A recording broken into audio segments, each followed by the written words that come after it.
दुनिया में इस समय इजराइल और ईरान की जंग की चर्चाएं हैं। दोनों ओर से लगातार एक दूसरे पर मिसाइल और बमबारी की जा रही है।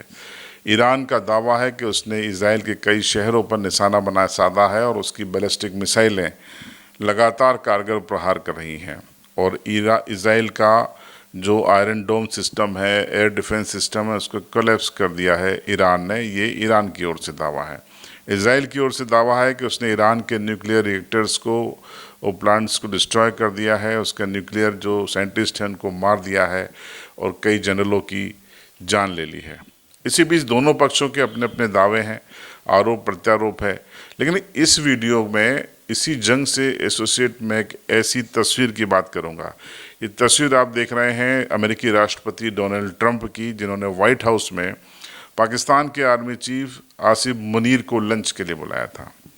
आसिफ मुनीर पहुंचे, लंच डिप्लोमेसी हुई, चर्चाएं हुई, बात हुई और उसके बाद आसिफ मुनीर ने कहा कि ट्रंप साहब को तो नोबेल पुरस्कार देना चाहिए। अब इस सब के पीछे की कहानी और पाकिस्तान की वो नापाक इरादे हम आपको बताएंगे। आप जानते हैं पाकिस्तान का गठन किस लिए हुआ था? पाकिस्तान का गठन धर्म के आधार पर हुआ था। पाकिस्तान का पूरा नाम आपको पता है? Islamic Republic of Pakistan. Organisation of Islamic country में वो सबसे बड़ा झंडा बरदार बनता है मुसलमानों का। लेकिन पाकिस्तान मुसलमानों के नाम से कैसे डील करता है, मुनाफा कमाता है, खासकर पाकिस्तानी आर्मी, इस वीडियो में हम आपको बताएंगे। और ये वीडियो उन लोगों को देखना ज़रूरी है जो भारत में हैं, लेकिन उनमें से कई लोगों को पाकिस्तान से, जिनके दिल में पाकिस्तान है। ये चीज़ें एफआईआर में दर्ज है, इसलिए संकोच कहने में कोई संकोच भी नहीं है।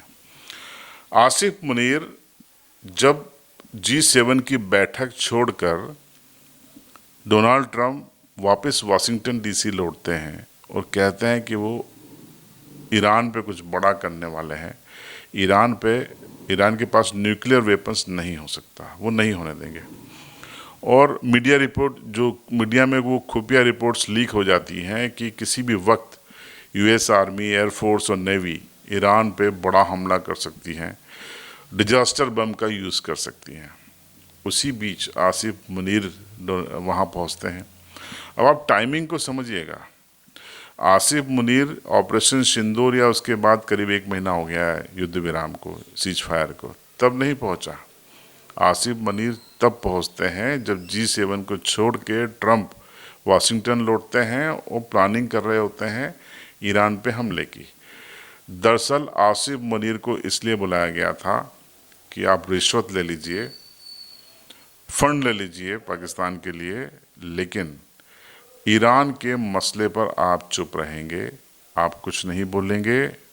इतना ही नहीं, आप बोलेंगे तो फिर हम इंडिया के साथ खुल के आएंगे और इजराइल अगर आपके न्यूक्लियर यूनिट्स पे हमला करता है तो फिर हम इजराइल का साथ देंगे। नंबर 1।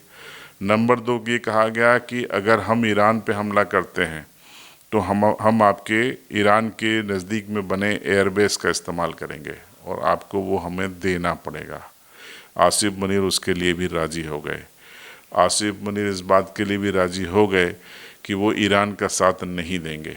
आपको याद होगा कि ईरान के एक मंत्री ने ये कहा था कि अगर इजराइल हम पे हमला करता है, परमाणु हमला करता है, तो पाकिस्तान ईरान पे न्यूक्लियर हमला करेगा। लेकिन उसके बाद संसद में पाकिस्तान ने कहा कि नहीं, हमारा जो एटमी प्रोग्राम है वो हमारे डिफेंस के लिए है, हम किसी अन्य इस्लामिक देश या किसी अन्य देश के लिए साथ में खड़े नहीं होंगे। तीनों का मतलब समझते हैं आप? एक बड़ी रिश्वत आसिफ मुनीर को मिली है अमेरिका की ओर से। पाकिस्तान को भीख में कुछ डॉलर मिलेंगे, बदले में इस्लाम के नाम पे बना पाकिस्तान इस्लामिक देश ईरान के खिलाफ होगा या न्यूट्रल होकर अमेरिका का साथ देगा। अगर अमेरिका पाकिस्तान के एयरबेस का इस्तेमाल करके ईरान पे हमला करता है तो फिर कहाँ गई इस्लामिक दुनिया, कहाँ गया इस्लामिक वर्ल्ड?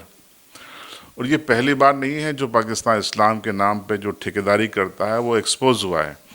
आप देखिए, चाइना में वीगर मुसलमानों की संख्या करीब 50 लाख के आसपास है। उनके क्या हाल चाइना ने कर दिए।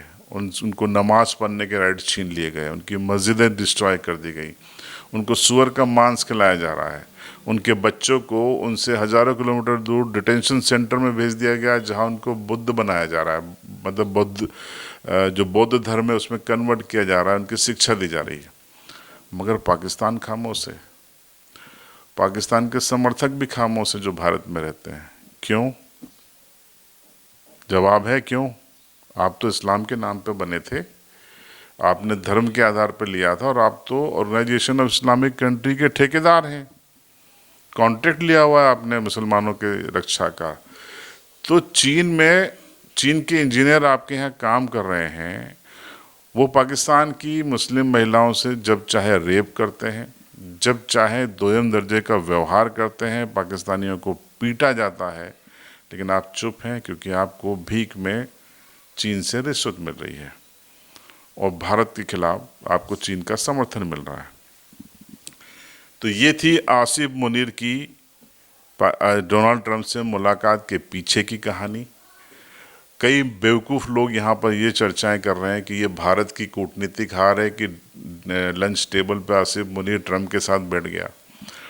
हिंदुस्तान की दिक्कत यही है कि पान की दुकान पर और चाय की दुकान पर बैठने वाला भी अपने आप को ज्ञानी मानता है, उसको international diplomacy, international army diplomacy की जानकारी नहीं होती।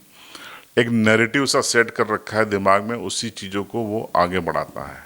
लेकिन हकीकत ये थी जो मैंने आपको बताई। सहमत हो तो कमेंट बॉक्स में लिखिए। कल एक वीडियो में आपको इस पूरे ईरान और उसकी इजराइल के जंग के पीछे की कहानी बताऊंगा। बने रहिएगा CB लाइव के साथ।